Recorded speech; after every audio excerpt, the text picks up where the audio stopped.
சர்வ வளமையுள்ள தேவனே இயேசு சுவாமி, இந்த அதிகாலை வேளையிலே இறைச்செய்தியை கேட்பதற்காக வாஞ்சையோடு கடந்து வந்திருக்கிற ஒவ்வொரு பிள்ளையும் பேர் பேராக தொட்டு ஆசீர்வதிக்க வேண்டுமா செபிக்கிறேன். கர்த்தாவே இயேசுவே, இவர்கள் கரங்களினால் செய்கிற எல்லா வேலையையும் இம்மட்டுமாய் நீ ஆசீர்வாதம் செய்து கொண்டிருக்கிறீரே, இனிமேலும் ஆசீர்வதிக்க வேண்டுமா செபிக்கிறேன். கர்த்தாவே, இவர்கள் இறை வார்த்தையை கேட்கும்பொழுது இவர்களுக்குள்ளே ஒரு புத்துணர்வு உண்டாகட்டும். கர்த்தாவே, புது ஆசீர்வாதம் உண்டாகட்டும். சுவாமி, ஒவ்வொரு பிள்ளையும் எடுத்து நிறுத்த வேண்டுமா செபிக்கிறேன். கர்த்தாவே, விடுதலையினால் ஆசீர்வாதம் செய்ய வேண்டுமா செபிக்கிறேன். ஐயா இயேசுவே, இறை வார்த்தையை கொடுப்பதற்காக உன் பாதத்திலே நிற்கிற இந்த அடிமையை மறைத்து உம்மை வெளிப்படுத்தும். சுவாமி, இயேசுவின் நாமத்தினால ஜெபம் கேளும் நல்ல பிதாவே. ஆமென். ஆமென். ஆமென். ஆமென். ஆமென். கிறிஸ்துவுக்குள் மிகவும் பிரியமானவர்களே, இந்த இறை செய்தியாக உழைப்பின் உயர்வு என்கிற தலைப்பிலே பேசவிருக்கிறேன். நாம் ஒவ்வொருவரும் பசியால் மடிந்து போகாதபடி அருள்நாதர் இயேசு கிறிஸ்து நம் ஒவ்வொருவரின் தகுதிக்கு ஏற்றபடி அருமையான தொழிலை கொடுத்திருக்கிறார். ஒரு சிலருக்கு கடல் தொழிலை கொடுத்திருக்கிறார், ஒரு சிலருக்கு கட்டட தொழிலை கொடுத்திருக்கிறார், வேறு சிலருக்கு விவசாய தொழிலை கொடுத்திருக்கிறார், இன்னும் சிலருக்கு தச்சு தொழிலையும் நெசவு தொழிலையும் கொடுத்திருக்கிறார். இன்னும் பல கல்வி பணியையும் மருத்துவ பணியையும் சமூக பணியையும் செய்து வருகிறார்கள். அதே நேரத்தில் இன்னும் அநேகர் சமய தொழிலையும் சலவை தொழிலையும் துப்புரவு தொழிலையும் செய்து வருகிறார்கள். இவ்வாறு பலர் பல தொழிலை செய்து வருகிறார்கள். பிரியமானவர்களே, எல்லா தொழிலுமே தேவனால் ஆசீர்வதிக்கப்பட்ட தொழில். நாம் மாத்திரம் பரிசுத்தமாக இருந்து பரிசுத்த கரங்களினால் இந்த தொழிலை செய்யும் பொழுது தேவனுடைய ஆசீர்வாதம் நமக்கு ஏராளம் ஏராளம் கடந்து வரும். பிரியமானவர்களே, நீங்கள் வாழ்க்கையில் உயர வேண்டும் என்றால் உங்களிடத்திலே தெய்வ பயம் இருக்க வேண்டும், கடின உழைப்பு இருக்க வேண்டும், விடாமுயற்சி இருக்க வேண்டும். இது மூன்றும் இருந்தால் வாழ்க்கையிலே நீங்கள் உயர்ந்து விடலாம். உங்களுடைய உழைப்பிலே உயர்வை காண முடியும். கடின உழைப்பினால வாழ்க்கையில உயர்ந்தவர்கள் அநேகர் உண்டு. அப்ரஹாம் லிங்கனை எடுத்துக்கொள்ளுங்கள். அவருடைய தகப்பனார் ஒரு மரவெட்டியாக இருந்தார். இவரும் அவரோடு சேர்ந்து நிச்சயமாக மரவெட்டும் தொழிலுக்கு சென்றிருக்க வேண்டும். கஷ்டப்பட்டு உழைத்தார். ஆனால் அவரிடத்தில் இருந்தது என்ன தெரியுமா? அவர் தெய்வ பயம் உள்ளவராக இருந்தார், கடின உழைப்புள்ளவராக இருந்தார், அதே நேரத்திலே விடாமுயற்சி உள்ளவராக இருந்தார். தேவானவர்களே, அவர் வாழ்க்கையிலே உயர்ந்தார். எம்மாத்திரம் உயர்ந்தார் என்றால் அமெரிக்காவின் ஜனாதிபதி ஆகும் அளவுக்கு அவர் உயர்ந்தார். டொன் போஸ்கோவை எடுத்துக்கொள்ளுங்கள். சாதாரண ஒரு ஏழை விவசாய குடும்பத்தில் பிறந்தவர் டொன் போஸ்கோ. கடின உழைப்பினால அவர் ஒரு புனிதனாக உயர்ந்தார். அதே நேரத்தில் ஒரு சபையையும் கட்டி எழுப்பினார். இரண்டாம் ஜான் பவுலை எடுத்துக்கொள்ளுங்கள். அவருடைய தகப்பனால் சுரங்க தொழில் செய்து வந்தார். இவரும் அதே சுரங்க தொழிலைத்தான் செய்து வந்தார். கஷ்டப்பட்டு கடின வேலை செய்து வாழ்க்கையிலே உயர்ந்தவர் ஒரு சபையின் தலைவராக போப்பாண்டவராக உயர்த்தப்பட்டு இருக்கிறார். பிரியமானவர்களே, அப்துல் கலாமை எடுத்துக்கொள்ளுங்கள். அவர் ஒரு சாதாரண கூலி தொழில் செய்யும் ஒரு குடும்பத்திலே பிறந்தவர். கஷ்டப்பட்டு உழைத்தார், வாழ்க்கையிலே முன்னேறினார், இன்றைக்கு ஒரு விஞ்ஞானியாக உயர்ந்துள்ளார். அருள்நாதர் இயேசு கிறிஸ்துவை எடுத்துக்கொள்ளுங்கள். அவர் செய்த தொழில் என்னங்க சொல்லுங்க பார்க்கலாம். என்ன தொழில் செஞ்சாரு? தச்சு தொழில் செய்தார். பிரியமானவர்களே, இந்த காலத்துல ஏராளமான மெஷின்கள் வந்து மரத்தை தூக்குறதுக்கு ஒரு மெஷின் இருக்குது, அறுக்கிறதுக்கு ஒரு மெஷின் இருக்குது, அதை இழைக்கிறதுக்கு ஒரு மெஷின் இருக்குது. ஆனால் அருள்நாதர் இயேசு கிறிஸ்துவின் காலத்துல இவரே மரத்தை தூக்கணும், இவரே மரத்தை வெட்டி முறிக்கணும், இவரே தன் கரங்களை கொண்டு மரத்தை இழைத்து எடுத்து ஒரு சாதனங்களை உண்டாக்க வேண்டும். சேரோ நாற்காலியோ மேசையோ உண்டாக்க வேண்டும். கஷ்டப்பட்டு உழைத்தார். பிரியமானவர்களே, இன்றைக்கு இந்த உலகமே கம்ப்யூட்டர் மயமாக்கப்பட்டு இருக்கிறது. கம்ப்யூட்டர் மயமாக்கப்பட்டிருக்கிறதுனாக்கும் எப்படிங்க இவ்வளவு தூரம் உயர்ந்தது? மனிதர்களுடைய உழைப்பு, விடாமுயற்சி. பிரியமானவர்களே, இன்னைக்கு ஏராளமான சாலை வசதிகள், பஸ்கள், பிரயாணத்துக்கு பஸ்கள் உண்டு, ட்ரெயின் உண்டு, பிளேன் உண்டு, கப்பல் உண்டு. இவை எல்லாம் எப்படி வளர்ந்தது? மனிதனுடைய கடின உழைப்பு. பிரியமானவர்களே, இன்னைக்கு மனிதன் நிலவிற்கு சென்று விட்டான், அணுகுண்டுகளை கண்டுபிடித்துள்ளான், கடலிலே பாலம் அமைத்து ரோடும் போட்டுள்ளான். எப்படி? மனிதனின் கடின உழைப்பு, விடாமுயற்சி, தெய்வ பயம். பிரியமானவர்களே, கண்களை திறந்து லோகத்தை சுற்றி பாருங்கள். இந்த உலகம் எவ்வளவு அழகாக இருக்கிறது. எப்படி இந்த உலகம் இப்படி அழகாக வந்தது? மனிதனுடைய உழைப்பு. பிரியமானவர்களே, நீங்கள் தெய்வ பயத்தோடு உழைத்தீர்கள் என்றால் வாழ்க்கையிலே நிச்சயமாக நீங்கள் உயர்ந்து நிற்பீர்கள். வாழ்க்கையில உயர்ந்து நிற்கணுமா? நிக்கணுமா? தெய்வ பயத்தோட கஷ்டப்பட்டு உழைக்கணும், விடாமுயற்சியோட ஓடணும். ஒரு ஓட்ட பந்தயத்துல ஓடுற ஒரு நபர் பாதி தூரம் ஓடிட்டு டயர்டா இருக்குது, கொஞ்சம் உட்கார்ந்துட்டு போகலாம் அப்படின்னாக்கா அவனால ஜெயிக்க முடியுமா? ஜெயிக்க முடியாதுங்க. அதே போல இந்த லோகம் ஒரு ஓட்டப்பந்தய களம். இந்த ஓட்டப்பந்தயத்திலே நாம் ஓடிக்கொண்டே இருக்கிறோம். நான் இறுதி வரைக்கும் ஓடி ஜெயிப்பேன் என்கிற முயற்சியோடு நீங்கள் ஓடினால், எந்த தொழிலையும் நீங்கள் செய்தால் நிச்சயமாக உங்கள் உழைப்பு உங்களை உயர்த்தும். திருப்பாடல் 128 1-2 வசனங்களை வாசித்து பாருங்கள். ஆண்டவருக்கு அஞ்சி அவர் வழிகளில் நடப்போர் பேறு பெற்றோர். ஆண்டவருக்கு அஞ்சி அவர் வழியில் நடப்போர் பேறு பெற்றோர். உமது உழைப்பின் பயனை நீர் உண்பீர். உமது உழைப்பின் பயனை நீர் உண்பீர். நீர் நற்பேரும் நலமும் பெறுவீர். நீர் நற்பேரும் நலனும் பெறுவீர். உங்கள் உழைப்பின் பயனை நீங்கள் உண்ணணும்னாக்கும் என்ன செய்யணுமா? இறைவசனம் என்ன சொல்லுதுன்னு பாருங்க. பிரியமானவர்களே, ஆண்டவருக்கு அஞ்சி அவர் வழியில நடக்கணும். அவர் வழியில நடக்கும் பொழுது, தெய்வ பயத்தோடு என் தேவனின் வழியில் நடக்கும் பொழுது உங்கள் உழைப்பின் பயனை நீங்கள் உண்பீர்கள். அருளாளர் இயேசு கிறிஸ்து என்ன சொல்கிறார் தெரியுமா? நானே வழி, நானே உண்மை, நானே வாழ்வு என்று சொல்கிறார். ஆகவே இயேசுவின் வழியில நீங்க வாழுங்க. இயேசுவின் வழியில் நீங்கள் செல்லும் பொழுது உங்களுடைய உழைப்பின் பயனை நீங்கள் உண்பீர்கள். ஆண்டவருக்கு அஞ்சி அவர் வழியில நடங்க. நீங்க என்னென்ன தொழில் செய்தாலும் ஏராளம் வருமானம் வரும். உங்கள் வீட்டிலே சாந்தி சமாதானம் இருக்கும், உடல் உள்ள ஆன்ம சுகம் இருக்கும். பிரியமானவர்களே, என்னிடத்திலே அநேகர் கூறுவது உண்டு, கஷ்டப்பட்டு உழைத்தாலும் வருமானம் கிடையாது, வருமானம் வந்தாலும் அது கடனுக்கு வட்டி செலுத்துறதுக்கு தான் போகுது, மருத்துவமனையில பில் கட்டுறதுக்கு தான் போகுது, கைக்கு எட்டுனது வாய்க்கு எட்டாம போகுதே என்று சொல்லி சஞ்சலப்படுறவங்க ஏராளம் பேர் உண்டு. பிரியமானவர்களே, இப்படிப்பட்ட உங்களை பார்த்து நான் கூறுவது என்னவென்றால், நீங்கள் மாத்திரம் ஆண்டவருக்கு பயந்து அவர் வழியில சென்று உங்கள் பரிசுத்த கைகளை கொண்டு நீங்கள் தொழில் செய்கிறீர்கள் என்றால் நிச்சயமாக வாக்கு மாறாத தேவன் உங்களை உயர்த்துவார் என்பது விசுவாசம், என்னுடைய விசுவாசம். நீங்களும் விசுவாசம் கொள்ளுங்க, ஆண்டவருடைய வழியில போங்க. உங்களுடைய ஒவ்வொரு தொழிலையும் ஆண்டவருக்கு முன்னால வைங்க, பரிசுத்தமா உழைங்க. ஆண்டவர் உங்களை நிச்சயமாக உயர்த்துவார், உங்கள் தொழிலை ஆசீர்வதித்து கொடுப்பார். மத்தேயு 13வது அதிகாரம் 55வது வசனத்தை வாசித்து பார்த்தீர்கள் என்றால், யோசேப்பு ஒரு தச்சன், அவர் தச்சு வேலை செய்கிறவர். பிரியமானவர்களே, அருளாளர் இயேசு கிறிஸ்துவின் வளர்ப்பு தந்தை யோசேப்பு. பிரியமானவர்களே, அவர் தச்சு வேலை செய்தார், கஷ்டப்பட்டு உழைத்தார்.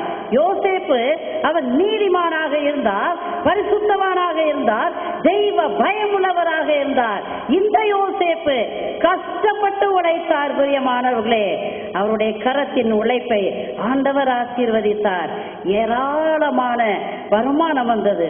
அந்த வருமானத்தை, ஏராளமாக கிடைத்த வருமானத்தை யோசேப்பு வானத்திலே ஊதி விடலங்க. என்ன செய்தார்?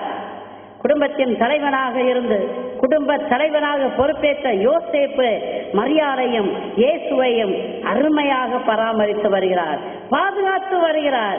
அவருடைய தேவைகள் எல்லாவற்றையும் அவர் சந்தித்து வருகிறார். இந்த இறைச்செய்தியை கேட்டுக் கொண்டிருக்கிற அருமையான குடும்ப தலைவர்களே, நீங்களும் உழைக்கின்றீர்கள் தான்.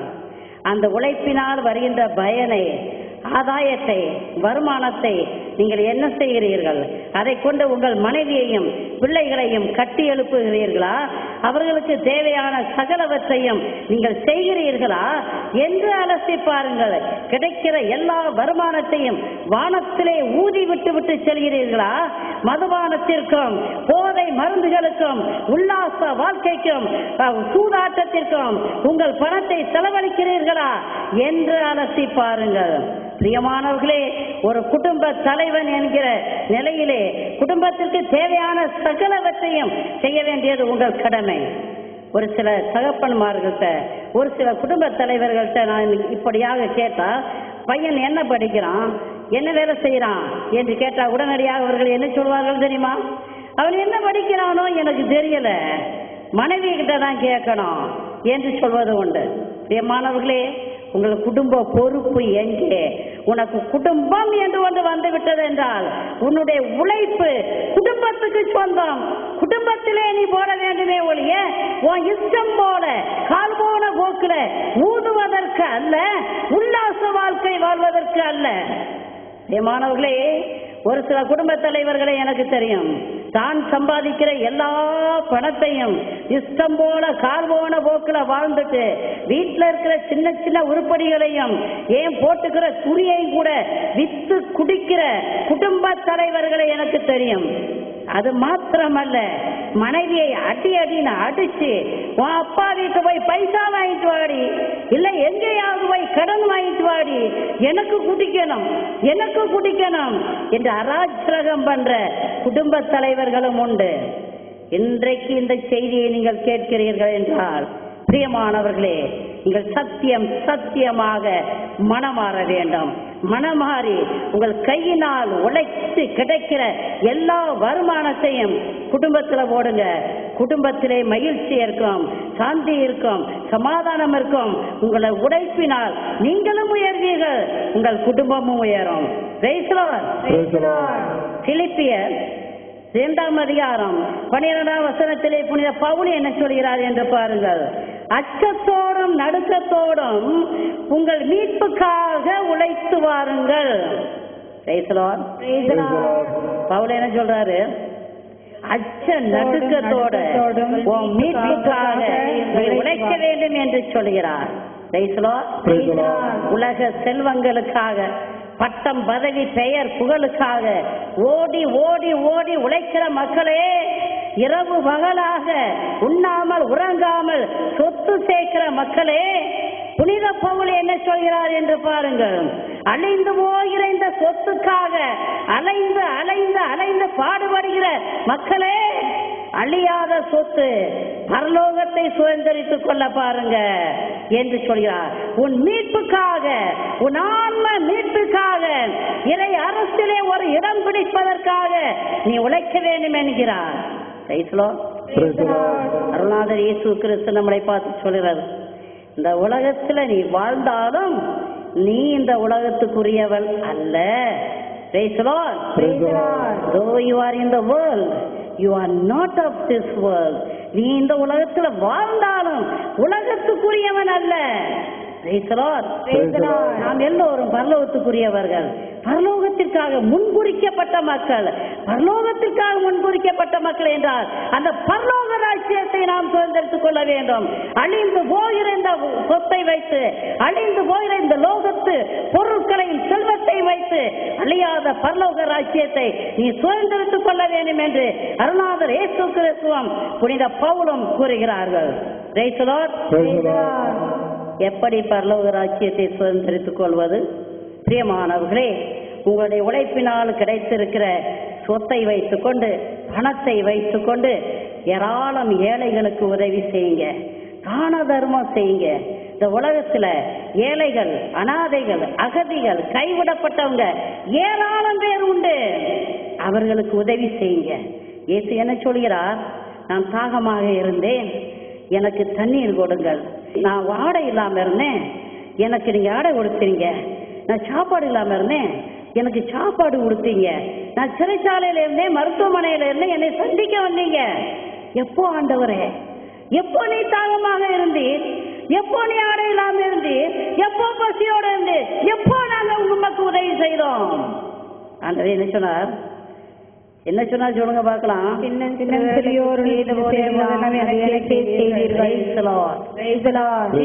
சிறியோருக்கு நீங்கள் செய்தது எல்லாம், செய்கிறது எல்லாம், செய்ய போவது எல்லாம் எனக்கே செய்கிறீர்கள்.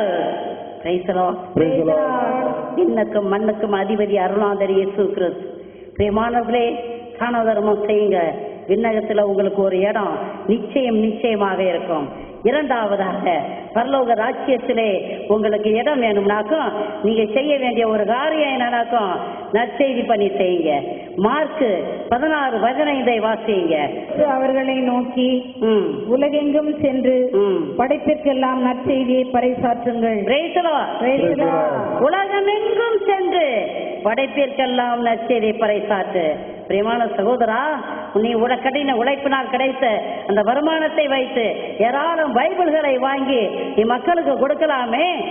இறை அரசிலே உனக்கு இடம் இருக்கும். இறை அரசிலே உனக்கு இடம். தான தர்மம் செய், நற்செய்தி பணி செய், பரிசுத்தமாக. பரலோக ராஜ்யத்திலே உனக்கு இடம் உண்டு. பிரியமானவர்களே, விடுதலை பயணம் 20வது அதிகாரம் 9-10 வசனங்களை வாசித்து பாருங்கள். 6 நாட்கள் நீங்கள் உழைத்து உன் அனைத்து வேலைகளையும் செய்வாய். 7ஆம் நாளோ உன் கடவுளாகிய ஆண்டவருக்கான ஓய்வு நாள். ஆண்டவர் என்ன சொல்றாரு பாருங்க. 6 நாட்கள் நீ உழைச்சு நீ பொருட்களை ஈட்டிக் கொள்ளலாம், செல்வம் ஈட்டலாம். ஆனால் 7ஆம் நாளிலோ நீ வேலை செய்யக்கூடாது. அது ஓய்வு நாள். பிரியமானவர்களே, ஓய்வு நாளை பரிசுத்தமாக அனுசரிக்க வேண்டும் என்பது ஆண்டவருடைய கட்டளை. ஆண்டவர் அருமையாக 6 நாட்களை கொடுத்திருக்கிறார். நாம் உழைத்துக் கொள்ளலாம், ஏராளம் பொருள் சேர்த்துக் கொள்ளலாம். 7வது நாளிலே ஓய்வெடுக்க வேண்டும், ஆண்டவருடைய பாதத்திலே அமர வேண்டும், ஆண்டவரை தோத்தரிக்க வேண்டும். இதற்காக தான் 7வது நாளிலே நீ ஓய்வெடுக்க வேண்டும் என்று சொல்கிறார். பிரியமானவர்களே, ஆண்டவர் 6 நாட்களை கொடுத்திருக்கிறார். நாம் இஷ்டம் போல பணம் சேர்க்கலாம், இஷ்டம் போல உழைக்கலாம். ஆண்டவர் கணக்கு கேட்கல. 7வது நாள் ஓய்வு நாள். அந்த நாளை நீ பரிசுத்தமா அனுசரிக்கணும்னு சொல்றார். இந்த உடம்புக்கு ஓய்வு கொடுக்க வேண்டும், ஆன்மாவுக்கு உணவு கொடுக்க வேண்டும். நல்லா கவனமா கேளுங்க.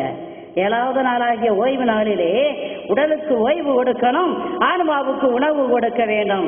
பிரியமானவர்களே, ஒரு என்ஜின் ஓடிக்கொண்டே இருக்கிறது என்றால் ஒரு நேரத்தில் அது பிரேக் டவுன் ஆகும். இதை நன்றாக அறிந்த அருணாதர் இயேசு கிறிஸ்து சர்வ வல்லமையுள்ள தேவன் என்ன சொல்கிறார் என்று பாருங்கள். ஓய்வு நாளை நீ பரிசுத்தமா அனுசரிக்கணும். ஓய்வு நாள நீ ஓய்வு எடுக்கணும், ஆன்மாவுக்கு உணவு கொடுக்கணும். ஜபத்திலும் தபத்திலும் உபவாசத்திலும் நீ அந்த ஓய்வு நாளை கழிக்க வேண்டும். வேதம் வாசித்து இரவும் பகலும் வேதம் வாசித்து நீ தியானிக்க வேண்டும். திருப்பலி பூசைக்கு நீ கடந்து செல்ல வேண்டும், ஜப கூட்டங்களுக்கு கடந்து செல்ல வேண்டும். நீ பரிசுத்தமாக அந்த நாளை நீ அனுசரிக்க வேண்டும் என்று வேதம் சொல்கிறது. ஆனால் பிரியமானவர்களே, இன்றைக்கு ஓய்வு நாள் எப்படி அனுசரிக்கப்படுகிறது? என் அருமையான சகோதரர்களை எடுத்துக்கொண்டால், சனிக்கிழமை சாயங்காலம் வேலை விட்டு வரும்பொழுதே 5-6 மதுபான பாட்டில்களை வாங்கி கொண்டு வருவார்கள். சனிக்கிழமை ராத்திரியே குடிக்க ஆரம்பித்து விடுவார்கள். அவர்கள் ஓய்வு நாள் பாருங்க, குடிச்சு அந்த மயக்கம் தெளிறதுக்கு ஞாயிற்றுக்கிழமை 8 மணி ஆகும், 9 மணி ஆகும். நீண்ட நேரம் தூங்குவாங்க. இதுதான் ஓய்வு நாள். தூங்கி எழுந்து நல்லா குளிச்சு சாப்பிட்டுட்டு திரும்பவும் ஒரு பாட்டில் அடிப்பாங்க, திரும்ப தூங்குவாங்க. ஓய்வு பாருங்க, ஓய்வு. மத்தியானம் 3 மணி 4 மணிக்கு எந்திரிச்சு நல்ல அருமையா இறைச்சி கறியோட மீன் கறியோட இங்க சோறு ரெடியா இருக்கும். ஒரு வெட்டுனோட இன்னொரு வாட்டர் உள்ள போகும். அடுத்த நாள் திங்கட்கிழமை காலையில தான் அந்த மயக்கம் தீரும். திங்கட்கிழமை எழுந்திரிச்சு வேலைக்கு போயிடுவான். இதுதாங்க ஒரு ஆம்பளைக்கு ஓய்வு நாள் ஆகும். என்னுடைய அருமையான சகோதரிகளுக்கு ஓய்வு நாள்னா என்ன தெரியுமா?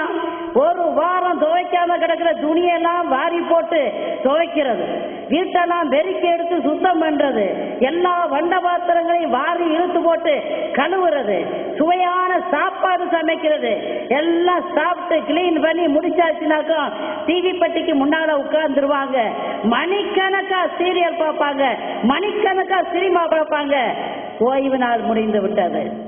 பிரியமானவர்களே, தெய்வ பயமில்லாத தலைமுறையே, தேவனுடைய கோபம் உன் மேல இறங்குறதுக்கு முன்னால தேவன் உன் கரங்களை ஆசீர்வதித்து கொடுத்திருக்காருனாக்கும், 6 நாட்கள் வேலை செய்ய ஆசீர்வாதித்து கொடுத்திருக்காருனாக்கும், 7வது நாள் அந்த கரங்களை உயர்த்தி என் ஆண்டவருக்கு துதிபாடு, என் ஆண்டவரை ஸ்தோத்திரி, என் ஆண்டவரை போற்றி புகழு. அப்பொழுது ஆண்டவர் உனக்கு பலன் கொடுப்பார், சக்தி கொடுப்பார் அடுத்த ஒரு வாரம் ஓடுவதற்கு. Praise the Lord. Praise the Lord. Hallelujah. Hallelujah. எனக்கு ஒரு சகோதரனை தெரியும். அவருக்கு வயது ஏறக்குறைய 30 வயசு.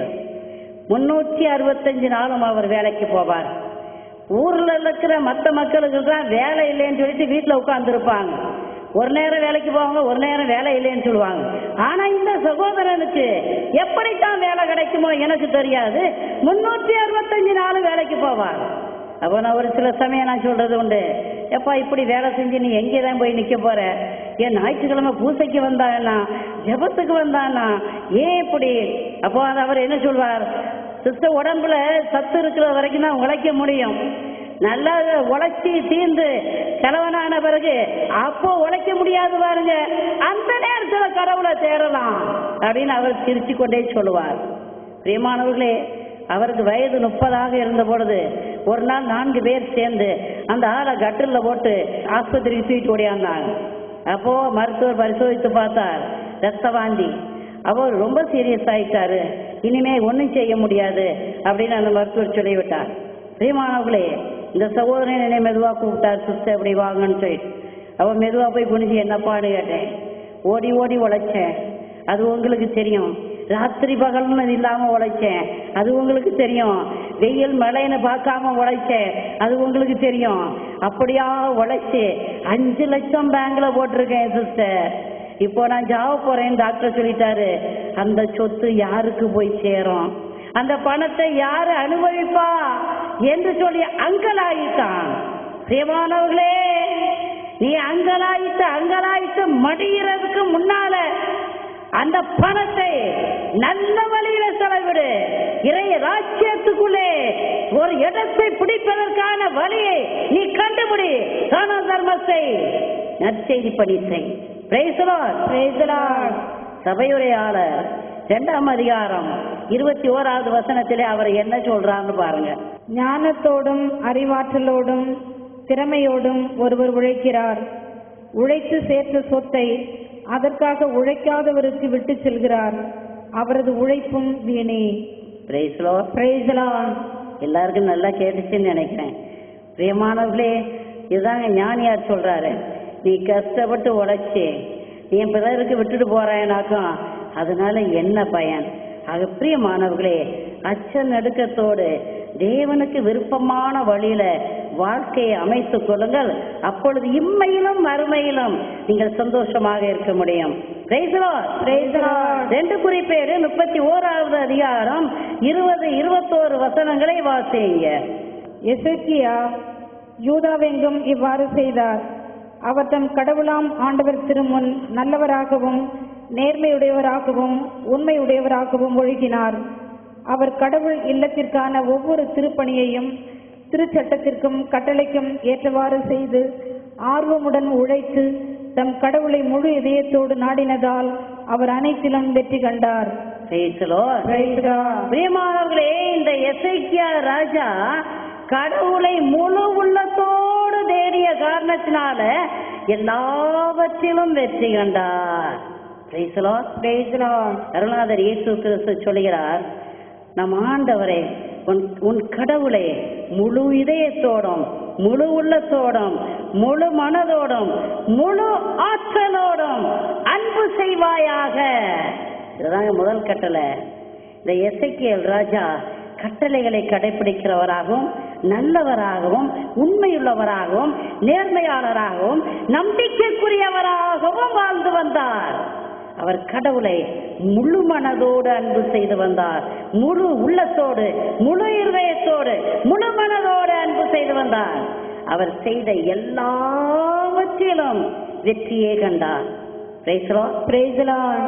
உழைத்து உழைத்து சோர்ந்து போயிருக்கிற மக்களே, விரக்தி அடைஞ்சிருக்கிற மக்களே, ஐயோ நான் கஷ்டப்பட்டு உழைச்சேன், எனக்கு ஒன்றுமே கிடைக்கலையே, எனக்கு இப்படியாக்கும், எனக்கு அப்படியாக்கும் என்று ஏங்கி தவித்து கொண்டு இருக்கிற மக்களே, ஏன் உங்களுக்கு அந்த ஏக்கம், ஏன் உங்களுக்கு அந்த ஒரு விரக்தி?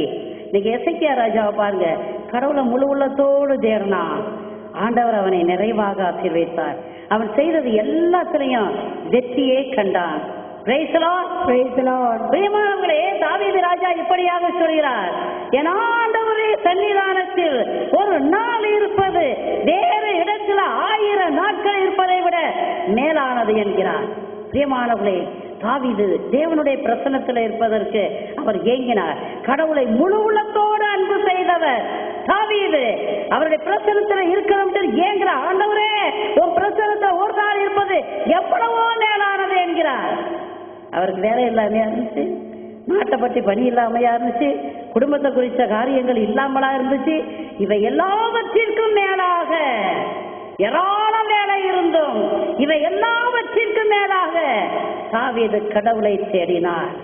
கடவுளை தேடு நீ முதல்ல. எசேக்கியா ராஜா கடவுளை தேடினாரு, எல்லாவற்றிலும் வெற்றி கிடைச்சிச்சு. தாவீது கடவுளை தேடினாரு, அவர் செய்த எல்லா தொழிலும், எல்லா வேலையிலும், எல்லா யுத்தத்திலும் அவருக்கு வெற்றி கிடைத்தது. Price the lord, praise the Lord. பிரியமானவர்களே, அருள்நாதர் இயேசு கிறிஸ்து ஒரு நாள் மார்த்தாள் மரியாள் வீட்டிற்கு கடந்து செல்கிறார்.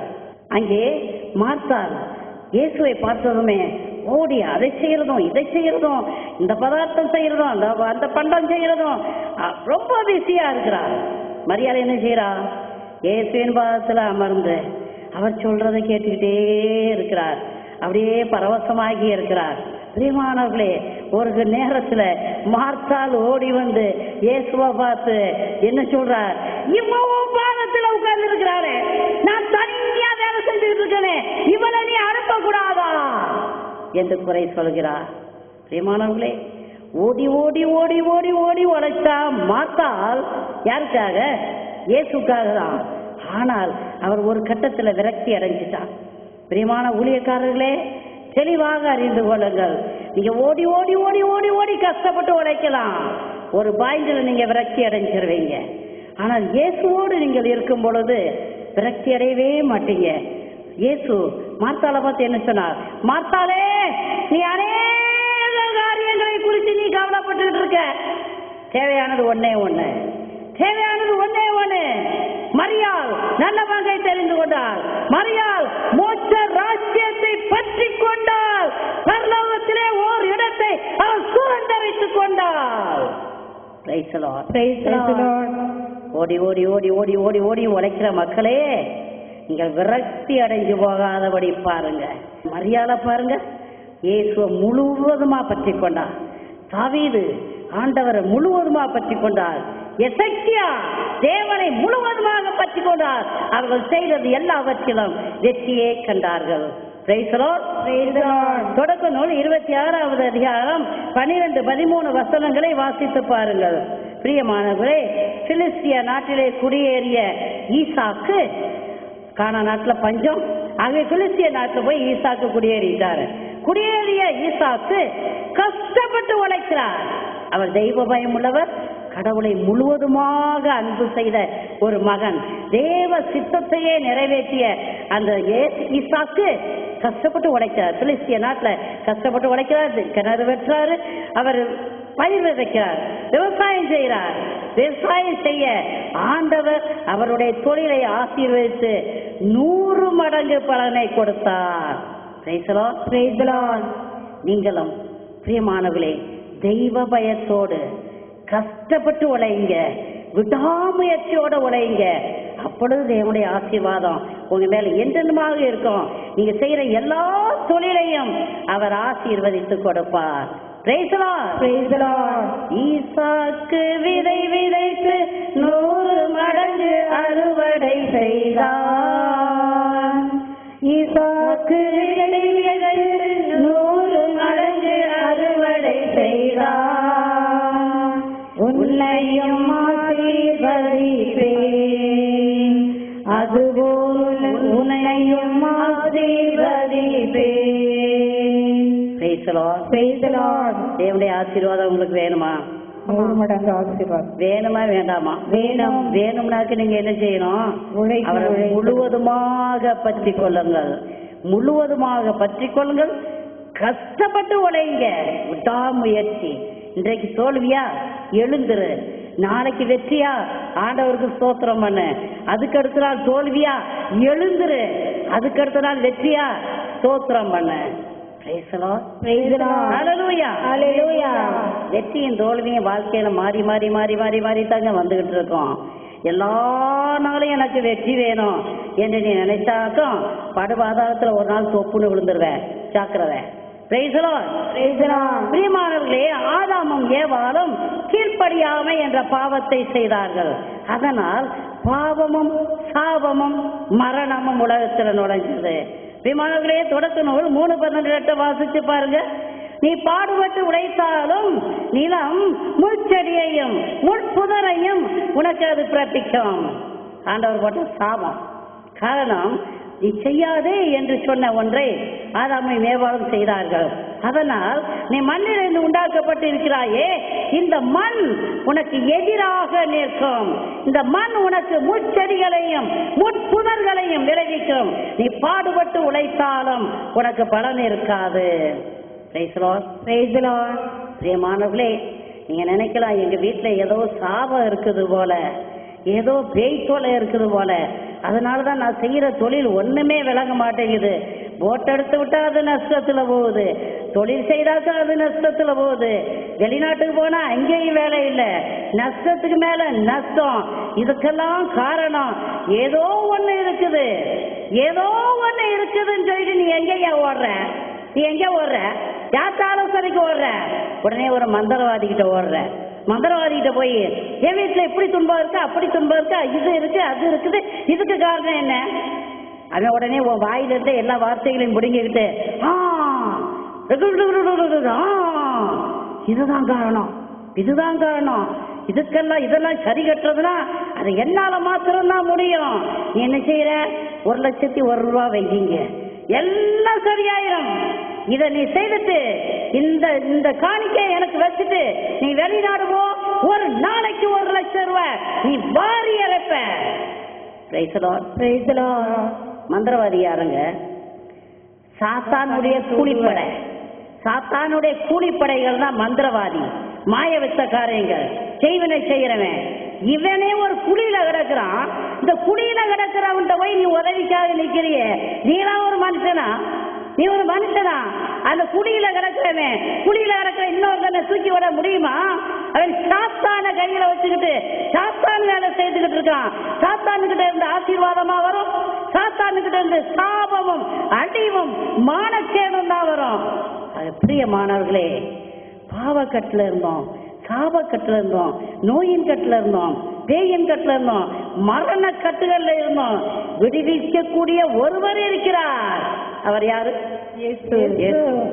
இயேசு. இயேசுவால மாத்திரம்தான் அந்த மரணக்கட்டு, பாவக்கட்டு, சாபக்கட்டு, பேயின் கட்டு, எல்லா கட்டுகளிலிருந்து விடுதலை கொடுக்க முடியும்.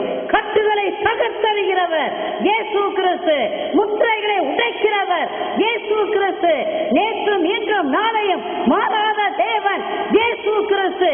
உன்னை இந்த லோகத்திலிருந்து பரலோகம் கூட்டிச் செல்வதற்காக காத்து நிற்கிறவர் இயேசு கிறிஸ்து. உன்னை வாழ வைக்க துடிக்கிறவர் இயேசு கிறிஸ்து. அவரை விட்டுட்டு நீ ஒரு மந்திரவாதி பின்னாட போனீனாக்கும் நீ மீட்படைவியா? உனக்கு விடுதலை கிடைக்குமா? ஏமாந்து போவீங்க, விடாதீர்கள். சாத்தானுடைய கூலிப்படை பின்னாட ஒரு காலம் போகாதீர்கள். உங்களுக்கு மீட்பு வேணுமா? விடுதலை வேணுமா? விடுதலை நாயகன் அருள்நாதர் இயேசு கிறிஸ்துவிட்ட வாங்க, அவர் உங்களுக்கு விடுதலை கொடுப்பார். எரேமியா 12ஆம் அதிகாரம் 13வது வசனத்தை வாசிங்க. கோதுமையை விதைத்தார்கள், ஆனால் முட்களையே அறுத்தார்கள். உழைத்து களைத்தார்கள், ஆயினும் பயனே இல்லை. தங்கள் அறுவடையை கண்டு வெட்கம் அடைந்தார்கள். இதற்கு ஆண்டவரின் கோபக்கனலே காரணம். பிரியமானவர்களே, வேதவசனம் என்ன சொல்றது பாருங்க. உழைத்து களைத்தார்கள், ஆயினும் பயனே இல்லை. தங்கள் அறுவடையை கண்டு வெட்கம் அடைந்தார்கள். இதற்கு ஆண்டவரின் கோபமே காரணம். Praise the Lord. Praise the Lord. பிரியமான மக்களே, இன்னைக்கு உங்களுக்கு வெக்கமா இருக்குதா? உங்க போட்டு தொழிலுக்கு போயிட்டு வரும் பொழுது இன்னைக்கு எனக்கு மீன் படவே இல்லை அப்படின்னு சொல்றதுக்கு வெக்கமா இருக்குதா? அறுவடைக்கு செல்ற மக்களே திரும்பி வரும் பொழுது ஒண்ணுமே இல்லை அப்படின்னு சொல்றதுக்கு வெக்கமா இருக்குதா? லட்சக்கணக்கில் போட்டு தொழில் செய்யற மக்களே எனக்கு ஒண்ணுமே கிடைக்கல, நஷ்டத்துக்கு மேல நஷ்டமாகுது என்று சொல்றதுக்கு வெக்கமா இருக்குதா? பிரியமானவர்களே, நீங்க செய்ய வேண்டியது என்ன? உன் பாவத்தை ஆண்டவருடைய பாதத்துல சமர்ப்பணம் செய். நீ ஆண்டவருடைய பாவத்தை பற்றி பிடித்து கொண்டு கதறு, ஐயா நான் பாவம் செய்துட்டேன், என் மேல இறக்கமாயிரும் ஐயா என்று கதறு. பிரியமானவர்களே, இதற்கெல்லாம் காரணம் உன்னுடைய பாவம். பாவம் உன்னை வேட்டையாடி பிடித்துக் கொண்டு வருகிறது. உன்னுடைய தொழிலிலே நஷ்டம், தொழிலிலே ஏமாற்றம், தொழிலிலே விரக்தி. காரணம் என்ன? நீ செய்கிற பாவம். நீ செய்கிற பாவம் உன்னை வேட்டையாடி பிடித்துக் கொண்டு வருகிறது. ஆகவே பிரியமானவர்களே, பாவ அறிக்கை செய், மனமாறி உன் கரங்களை பரிசுத்தமாக்கு, உன் இருதயத்தை பரிசுத்தமாக்கு, உன் ஐம்புலன்களையும் பரிசுத்தமாக்கு. ஆண்டவர் முன்னால மண்டியிட்டு, தேவனே என் தொழிலை ஆசீர்வதித்து தருமையா என்று சொல்லு. அப்பொழுது என் தேவன் யோபுவின் வீட்டை சுற்றி நின்று யோபுவை ஆசீர்வதித்தது போல, யோபுவின் குடும்பத்தை ஆசீர்வதித்தது போல, யோபுக்குரிய எல்லா சொத்தையும் அவருக்குரிய எல்லோரையும் ஆசீர்வதித்ததை போல உன்னையும் ஆசீர்வதிப்பார். என்ன செய்ய வேண்டும்? நீ பரிசுத்தமாக வேண்டும். Praise the Lord. Praise the Lord. பிரியமானவர்களே, எனக்கு ஒரு குடும்பத்தை தெரியும். அந்த குடும்பத்திலே 2 சகோதரர்கள். தம்பி வாத்தியார் வேலை செய்துகிட்டு இருந்தார், அண்ணன் பயிர் தொழில் செய்து கொண்டிருந்தார். இந்த அண்ணன் தெய்வ பயம் உள்ளவர், கடின உழைப்பாளி, விடாமுயற்சியோடு உழைக்கக்கூடியவர். கோவில் குளம்னு நல்ல பக்திமான், பக்தி வாய்ந்தவர். ஜெப கூட்டத்துக்கு தவற மாட்டார். இரவும் பகலும் வேத வாசித்து தியானிப்பார்கள். அவர் மாத்திரமல்ல, அவர் குடும்பம் முழுவதுமே ஜெபத்துல இறங்கின குடும்பம், ஜெபிக்கிற குடும்பமாக இருந்தது. அந்த குடும்பத்தில் ஏராளம் செல்வம். அதை எதை செய்தாலும் 100 மடங்கு ஆசீர்வாதத்தை பெற்றார் அந்த அண்ணன். பயிர் தொழில் செய்தாலும் ஆசீர்வாதம், ஆடு மாடுகள் வைத்திருந்தாலும் ஆசீர்வாதம், என்ன தொழில் செய்தாலும் ஆசீர்வாதம். இந்த தம்பி குடியன், ஒரு நாளும் ஜெபிக்க மாட்டான். ஒரு நாள் கோயிலுக்குள்ள அவன் வந்ததே கிடையாது. அவன் குடும்பத்துல நஷ்டத்துக்கு மேல நஷ்டம், சாப்பாடு கூட கஷ்டம். கிடைக்கிற பைசா, ஆசிரியர் பணி செய்து கிடைச்ச எல்லா பைசாவையும் ஒரு வாரத்துல ஊதிடுவாரு, குடின்னு குடிச்சு. இப்படிப்பட்ட நிலைமை. இந்த நேரத்துல இந்த தம்பி என்ன செய்தார்? அண்ணன் மீது பொறாமைப்பட்டு அவருடைய ஏர் உழுகிற மாடுகள் தண்ணி குடிக்கிற தொட்டியில விஷத்தை கலந்து வச்சுட்டார். மாடுகள் ஏறு உழுதுட்டு வந்து தண்ணி குடிக்க பொழுது 6 மாடுகள் அந்த விஷ தண்ணியை குடிச்சு செத்து போயிடுச்சு. அண்ணன் கலங்கிட்டார். ஐயோ, மாடுகளுக்கு என்ன ஆச்சோ, 6 மாடு செத்து போச்சேன்னு. இந்த தம்பி ஒன்னும் அறியாதவனை போல அண்ணனை தேற்றுவதும் அங்குமங்குமாக ஓடுவதும் பல காரியங்களை கவனிப்பதுமாக இருந்தார். Praise the Lord. Praise the Lord. பிரியமானவர்களே, அவன் செய்த அக்கிரமத்தை ஆண்டவர் பார்த்தாரா பார்க்கலையா? பார்த்தாரா பார்க்கலையா? பார்த்தார். பிரியமானவர்களே, 2 வருஷத்துக்குள்ள அவனுடைய 2 மகன்களும் 1 மகளும் செத்து போயிட்டாங்க. கடைசியா மகள் செத்தா. மகள் செத்ததுமே திடீர்னு 3 பிள்ளைகளும் அவுட்டு.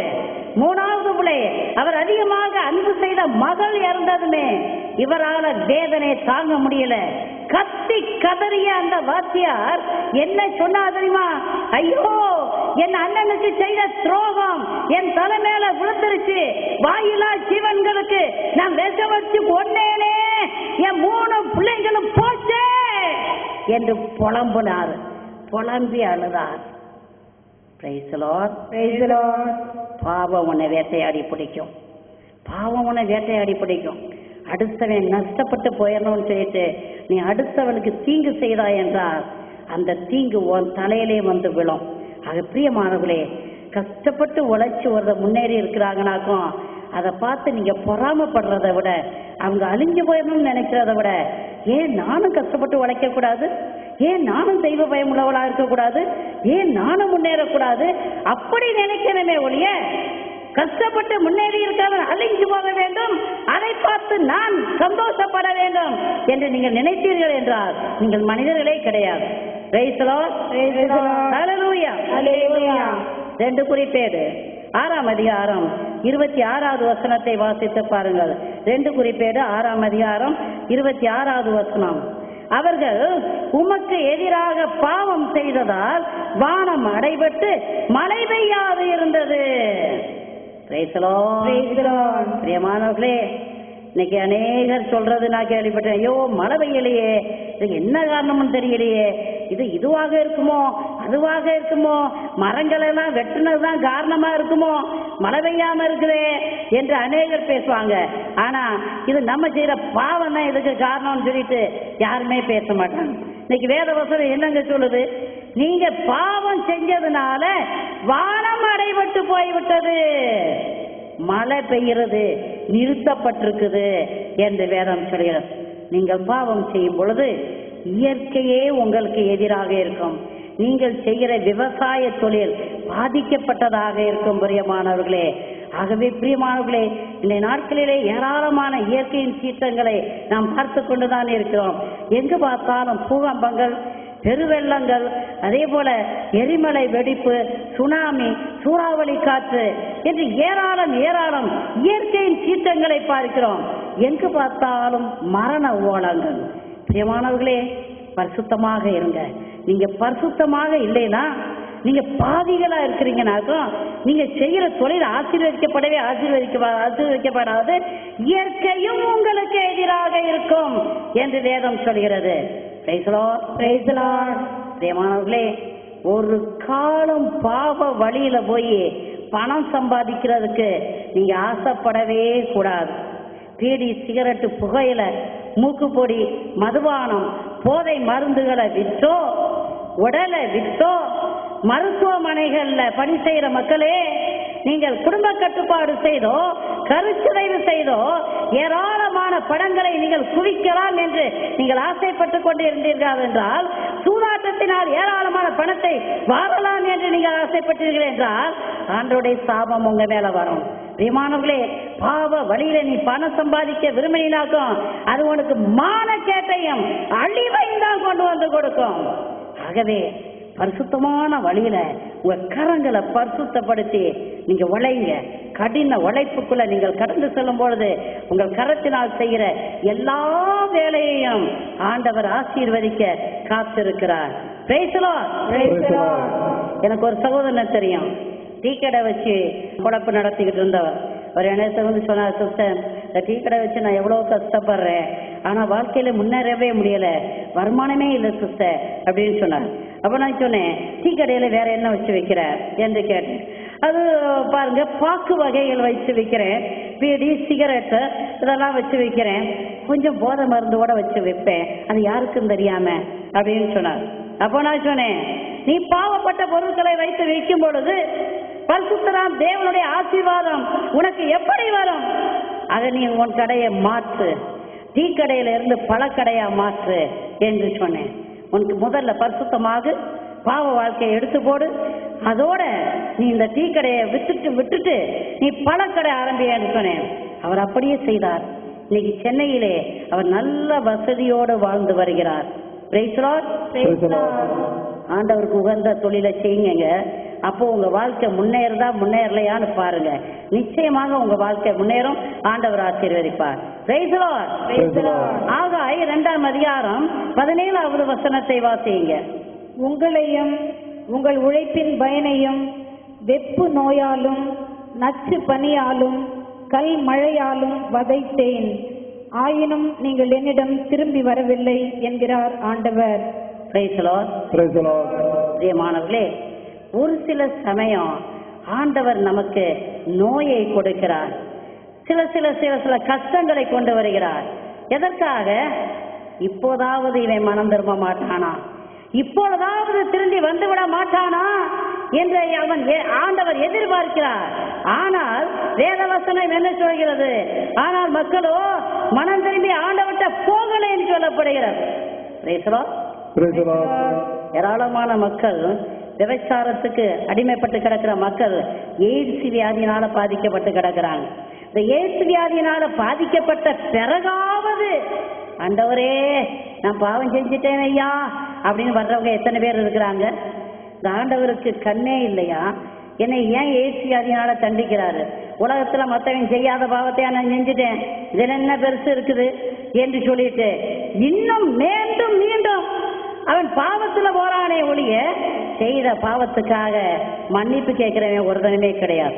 பிரியமானவர்களே, குடிபோதைக்கு அடிமைப்பட்டு கிடக்கிற மக்கள் அல்சர் வியாதிக்கும் மஞ்சக்காமால வியாதிக்கும் அதே நேரத்தில் ஜாண்டிஸ்க்கும் நரம்பு தளர்ச்சி வியாதிக்கும் அவர்கள் அடிமைப்பட்டு கிடக்கும் பொழுது, குடியினால இப்படிப்பட்ட நோய்களுக்கு அடிமைப்பட்டு கிடக்கும் பொழுது அவன் மனம் திரும்புறானா? நான் செஞ்சது பாவம், ஐயோ நான் பாவம் செஞ்சுட்டேன் அப்படின்னு சொல்லி அவன் கதறானா? எப்படா நல்லாகும், எந்த வைத்தியர் பெஸ்ட் வைத்தியர் என் வயிற்றுல இருக்க புண்ணை ஆத்துறதுக்கு என்று எதிர்பார்ப்பான். புண்ணு ஆற்றப்பட்டதுமே நேர டிஸ்சார்ஜ் ஆகி எங்கெங்க போவான் சொல்லுங்க பார்க்கலாம்? எங்க போவான்? மதுபான கடைக்கு. சரியா சொன்னீங்க. அவன் டிஸ்சார்ஜ் ஆகி ஆஸ்பத்திரியில இருந்து நேர வீட்டுக்கு போக மாட்டாங்க, நேர மதுபான கடைக்கு. திரும்பவும் அதே பாவம். நரம்பு தளர்ச்சி போதை மருந்துக்கு அடிமைப்பட்டு கிடக்கிற வாலிபர்கள் இளம் வயசுல நான் கையாலாம் நடுக்கிட்டு கிடக்குறாங்க. அவனை இழுத்து வச்சு வைத்தியம் பண்ணி அவன் நல்லானதும் நேர வெளியில போகும்போது எந்த கடையில பெஸ்ட் போதை மருந்து இருக்கும் அப்படின்னு சொல்லி தேடி போறான். பிரியமானவர்களே, ஆண்டவர் சின்ன சின்ன தண்டனைகளை கொடுக்கிறாரு மனுஷன் மனம் திரும்பி வரமான்னு சொல்லிட்டு. ஆனா மனிதனும் மனம் திரும்பி வர்றது மாதிரி இல்லை. கூடுதல் பாவம் செய்து பாவத்துலதான் அழிஞ்சு கடனை ஒழிய மனம் திரும்புவோம் பரலோக ராஜ்யத்தை சுதந்திரித்துக் கொள்வோம் என்று ஆசைப்படுறவங்க யாருமே கிடையாது. இந்த சிறை செய்தியை நீங்க கேட்கறீங்கனாக்கும் பிரியமானவர்களே, ஆண்டவருடைய வழியில நடங்க. அப்பொழுது ஆண்டவர் உன் உணவையும் உன் தண்ணீரையும் ஆசீர்வதித்து உன்னை பூரண சுகத்தினால் எடுத்து நிறுத்துவார். கர்த்தரை நேசித்து அவர்களில் நடக்கும் மனிதர் பேறு பெற்றோர். கர்த்தரை நேசித்து அவர்களில் நடக்கும் மனிதர் பேறு பெற்றோர். உழைப்பின் பயனை உண்பார்கள், நன்மையும் நலனும் பெறுவார்கள். உழைப்பின் பயனை உண்பார்கள், நன்மையும் நலனும் பெறுவார்கள். கர்த்தரை நம்பினோர் பேறு பெற்றோர். சீயோன் மலை போல் உறுதியுடன் அசையாமல் இருப்பார்கள், அசையாமல் இருப்பார்கள். நீதிமொழிகள் 12:9 வாசிங்க. வீட்டில் உணவில்லாதிருந்தும் வெளியில் பகத்தில் திரிவோரை விட தம் கையால் உழைத்து எளிய வாழ்வு வாழ்வோரே பேறு பெற்றோர். பிரியமானவர்களே, ஒரு சில குடும்பங்கள்ல சாப்பிட்றது கூட சாப்பாடு இல்லாம இருக்கும்.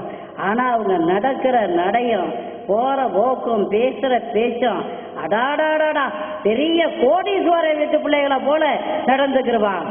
ஒரு சிலரை எனக்கு தெரியும், கடனுக்கு மேல கடன் வாங்கி பட்டாடை வாங்குறவங்களையும் தெரியும், கடனுக்கு மேல கடன் வாங்கி உருப்படி எடுக்கிறவங்களையும் எனக்கு தெரியும். ஒரு கல்யாணம் என்றால் பட்டுடுத்தி கடன் வாங்கின நகைகளை போட்டுக்கிட்டு சிலுக்கு சிலுக்கு சிலுக்குன்னு போறவங்களையும் தெரியும். அவங்களுக்கு இது வெக்கமா தெரியாது போல. கடன் வாங்கி உருப்படி போட்டுட்டு கல்யாணத்துக்கு போகணுமாங்க? சிந்திச்சு பாருங்க. கடன் வாங்கி புடவை கட்டிக்கிட்டு திருமணத்துக்கு போகணுமா? உனக்கு இருக்கிறத கட்டிக்கிட்டு நீ சிம்பிளா போனீனாக்கும் மன நிறைவு இருக்கும். இதத்தான் வேத வசனம் சொல்லுது.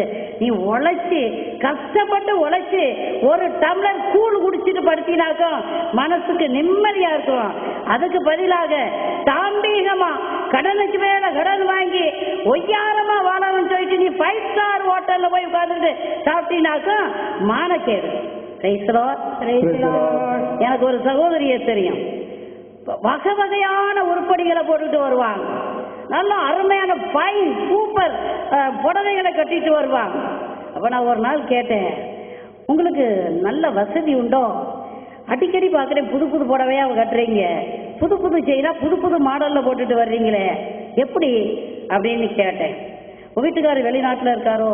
அதெல்லாம் ஒன்றும் இல்லை சிஸ்டர், வீட்டில் தான் கிடக்கிறாரு. பின்ன எப்படி உங்களுக்கு இவ்வளோ பைசா கிடைக்குது அப்படின்னு கேட்ட பொழுது அந்த அம்மா சொன்னாங்க, உங்கள்கிட்ட மாத்திரம் சொல்கிறேன், இதை யார்கிட்டையும் சொல்லாதீங்க, சொல்லுங்க அப்படின்னு. ஒன்றும் இல்லை, ஒரு 15 லட்சம் தான் கடன் இருக்குது. கடன் வாங்கி இருக்கிற வரைக்கும் ஜாலியாக இருந்துட்டு போவோமேன்னு சொல்லிட்டு கடன் வாங்கி, இந்த புடவை கூட கடன் வாங்கி வாங்கினதான் சிஸ்டர் அப்படின்னு சொன்னாங்க. பிரியமானவர்களே, எனக்கு மயக்கம் வர்றது போல இருந்தது. இப்படியும் ஒரு வாழ்க்கை வேணுமா? நீ உழைச்சி வாழணுமே ஒழிய அடுத்தவனுடைய உழைப்புல வாழணுங்கிறது இன்று நீ ஆசைப்படவே கூடாது. நீங்க அடுத்தவங்க உழைப்புல வாழணும்னு ஆசைப்படுறவங்க ஏராளம் பேர் உண்டு. ஒரு ஆம்பளை புள்ள பிறந்துட்டா போதும், அடே அப்பா அந்த ஆம்பளை பிள்ளைக்கு 2 கோடி கேட்கணும். எப்போ? கல்யாணத்துக்கு. இப்பவே மனக்கோட்டை. அப்ப இந்த ஆம்பளை புள்ள வளர்ந்து பெரியவனாகிறது வரைக்கும் நீ சோம்பேறியா உட்கார்ந்து இருப்ப. கடன் வாங்கி தின்னுட்டு ஆம்பளை புள்ள கல்யாணத்துக்கு 2 கோடி வரும், வாங்கின கடத்தை அடைச்சிடலாம். பிரியமானவர்களே, என் அருமையான இளம் தம்பிகளே, வாலிபர்களே, உன் கல்யாணத்துக்கு நீ வரதட்சணை வாங்கினாக்கும் நீ ஆம்பளையே கிடையாது. அது ஒரு காலம் அடுத்தவங்களுடைய உழைப்புல அடுத்தவங்களுடைய பைசாவுல நீ வாழணும்னு சொல்லிட்டு ஆசைப்படவே கூடாது. 2 தெசலோனியன் 3ஆம் அதிகாரம் 10-12 வசனங்களை வாசிங்க. உழைக்க மனமில்லாத எவரும் உண்ணலாகாது என்று நாங்கள் உங்களிடையே இருந்தபோதே உங்களுக்கு கட்டளை கொடுத்திருந்தோம். உங்களுள் சிலர் எந்த வேலையும் செய்யாமல் சோம்பேறிகளாக சுற்றி திரிந்து பிறர் வேலையில் தலையிடுவதாக கேள்விப்படுகிறோம். இத்தகையோர் ஒழுங்காக தம் வேலையை செய்து தாங்கள் உண்ணும் உணவுக்காக உழைக்க வேண்டும் என ஆண்டவர் இயேசு கிறிஸ்துவின் பெயரால் கட்டளையிட்டு அறிவுறுத்துகிறோம். பவுல் என்ன சொல்றான்னு பாருங்க, நீ உழைக்கலைன்னா உண்ணக்கூடாது. ஒவ்வொரு மனுஷனும் அந்த பூமியில கஷ்டப்பட்டு நிச்சயமா உழைக்கணும். உழைச்சி நீ சாப்பிடணும்னு சொல்லிட்டு அவர் சொல்றார். நீ சோம்பேறித்தனமா இருந்துட்டு எல்லாருடைய வேலையிலையும் தலையிட்டுக்கிட்டு நீ அசிங்கப்பட்டு போகாதே. அது பிரியமானவர்களே, ஒவ்வொரு மனிதரும் இந்த உலகத்துல நம்ம பிறந்திருக்கிறோம்னாக்கும் உழைக்கணும், கௌரவமா இருக்கணும். என்னுடைய உழைப்புல நான் உடுத்திக்கிறேன், என்னுடைய உழைப்புல நான் சாப்பிட்றேன், என்னுடைய உழைப்புல நான் இருக்கிறேன்னு சொல்லும் போது நீ மரியாதைக்குரிய மனுஷன். அடுத்தவனுடைய உழைப்புல அடுத்தவனுடைய பணத்துல அடுத்தவனுடைய சொத்துல நீ வாழ்றேன்னு சொல்லும் பொழுது நீ மனுஷனே கிடையாது. 1 தெசலோனியன் 2ஆம் அதிகாரம் 9வது வசனத்துல பவுல் என்ன சொல்கிறார் என்று பாருங்கள். அன்பர்களே, நாங்கள் எவ்வாறு பாடுபட்டு உழைத்தோம் என்பதை நினைத்து பாருங்கள். உங்களில் எவருக்கும் சுமையா இராதபடி எங்கள் பிழைப்புக்காக ராப்பகலாய் வேலை செய்து கொண்டே கடவுளுடைய நற்செய்தியை பறைசாற்றினோம். பவுல் இப்படியாக சொல்கிறார், யாருக்கும் நாங்கள் சுமையா இருக்காதபடி ராப்பகலா கஷ்டப்பட்டு வேலை செய்தோம். அகிலா பிரிஸ்கிலா என்கிற இந்த குடும்பத்தோட சேர்ந்து கூடாரம் செய்யற தொழில பவுல் செய்திருக்கார். கஷ்டப்பட்டு வேலை செய்தவர், கடின உழைப்பாளிங்க. பவுல் அதிகம் படித்தவர், அவர் பட்டதாரி.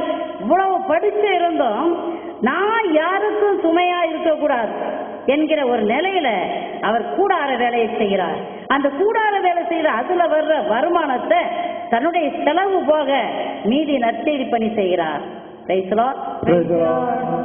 இன்றைக்கு ஒரு சில விசித்திரமான நற்செய்தி பணியாளர்களை நான் சந்திக்கிறது உண்டு. அவர்கள் சந்தித்து என்ன கேட்பாங்க தெரியுமா? சிஸ்டர், நான் ஊழியக்காரனாக்கும், எனக்கு சாப்பாடு கொடுங்க. சரி, போகுது, சாப்பாடு தானே. நான் ஊழியக்காரனாக்கும், என் கடனை சந்திக்கிறதுக்கு ஏதாவது வழி செய்யுங்க, இல்லை என் கடனை கொஞ்சம் சந்திச்சிருங்களே அப்படின்னு கேட்குறவங்களும் உண்டு. நான் இப்படிப்பட்டவர்களை பார்த்து என்ன சொல்றது உண்டு, நீ ஊழியமே செய்ய வேண்டாம், முதல்ல போய் நீ கஷ்டப்பட்டு உழைச்சி உன் கடனை நீ அடைச்சிட்டு கஷ்டப்பட்டு உழைச்சி உன் குடும்பத்தை காப்பாற்றிக்கிட்டு எஞ்சி இருக்கிற பைசாவில் நீ ஊழியம் செய் என்று நான் சொல்றது உண்டு. பிரியமானவர்களே, ஊழியம் என்கிற பெயர்ல அங்கே இங்கே போய் காசு சுரண்டிக்கிட்டு வராதீங்க. ஆண்டவர் சொல்கிறார், எனக்கு உதவி செய்ய சொல்கிறார் என்று சொல்லி ஏமாத்தாதீங்க யாற்றையும் போய். இப்படிப்பட்ட வினோத ஊழியக்காரர்களும் இன்றைக்கு தோன்றித்தான் இருக்கிறார்கள். அவர் பெயரை வைத்துக் கொண்டு இவர் பெயரை வைத்துக் கொண்டு உங்களுக்காக ஜெபிக்கிறேன், எனக்கு பணம் கொடுங்க, நான் ஜெபித்தால் இது நடக்குமாக்கும், எனக்கு சாப்பாடு கொடுத்தா உங்களுக்கு இந்த ஆசீர்வாதமாக்கும். ஏமாத்துக்காரர்களே, உங்க ஏமாத்த கொஞ்சம் நிறுத்துங்க. பவுல் என்ன சொல்றாரு பாரு, நீ ஊழியம் செய்ய விரும்புறியா? கஷ்டப்பட்டு உழைச்சி அந்த உழைப்புல வர்ற பணத்தை வச்சு நீ ஊழியம் செய்யணும்னு சொல்றார். பிரியமான இளம் பிள்ளைகளே, பெற்றோருக்கு சுமையா இருக்காதீங்க. நீங்க கஷ்டப்பட்டு உழைக்கணும். பெற்றோர் கஷ்டப்பட்டு நெத்தி வேர்வை நிலத்தில் சிந்தி உழைச்சி வச்சிருக்கிற பைசாவை எடுத்துட்டு போய் உன் காதலர்களோடு உல்லாசமா வாழணும்னு சொல்லி நினைக்கிற மக்களே, மனம் திரும்ப. ஒரு காலம் பிறருக்கு சுமையா நாம் இருக்கவே கூடாது. நீ பிள்ளையா இருந்தாலும் சரி, தகப்பனா இருந்தாலும் சரி, மனைவியா இருந்தாலும் சரி, கணவனா இருந்தாலும் சரி, யாரும் யாருக்கும் சுமையாக இருக்கக்கூடாது. எல்லோரும் சுறுசுறுப்பாக இருக்க வேண்டும், கஷ்டப்பட்டு உழைக்க வேண்டும். அப்பொழுது தேவனுடைய ஆசீர்வாதம் உங்கள் மீது நிறைவாக கடந்து வரும். Praise the Lord. Praise the Lord. Praise the Lord. Praise the Lord. Hallelujah. Hallelujah. Hallelujah. Hallelujah. பிரியமானவர்களே, உழைப்பின் உயர்வு என்ற தலைப்பிலே உங்களுக்கு நான் இறை செய்தி சொல்லிக் கொண்டிருக்கிறேன். உங்களுடைய கடின உழைப்புனால நீங்க உயர வேண்டும் என்றால் முதலாவதாக தெய்வ பயம் வேண்டும், கடின உழைப்பு வேண்டும், விடாமுயற்சி வேண்டும். நிச்சயமாக வாழ்க்கையிலே நீங்கள் உயர்வீர்கள்.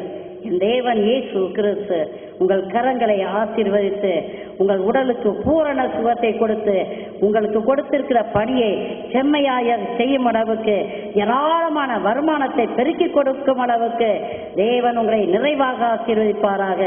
ஆமென். ஆமென். ஆமென். ஆமென். ஆமென். Praise the Lord. Praise the Lord.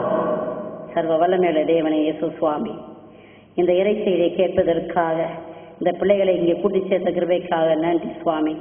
இவர்களை நிறைவாக ஆசீர்வதிக்க போற கிருபைக்காக நன்றி சுவாமி. இவர்கள் கைகளினால் செய்கிற எல்லா வேலையையும் நிறைவாக ஆசீர்வாதம் செய்ய போகிற கிருபைக்காக நன்றி சுவாமி. வேலையில்லாமல் திண்டாடி கொண்டிருக்கிற பிள்ளைகளையும் இந்த நேரத்திலே நாங்கள் நினைவிற்கு கொண்டு வருகிறோம் சுவாமி. அவர்களையும் ஆசீர்வதியுங்கள் தாவே.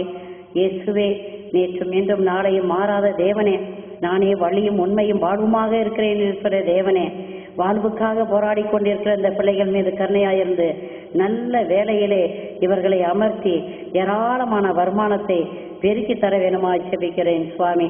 இயேசுவின் நாமத்தினால ஜெபங்கேளும் நல்ல பிதாவே. ஆமென். ஆமென். ஆமென். ஆமென். ஆமென். ஆமென்.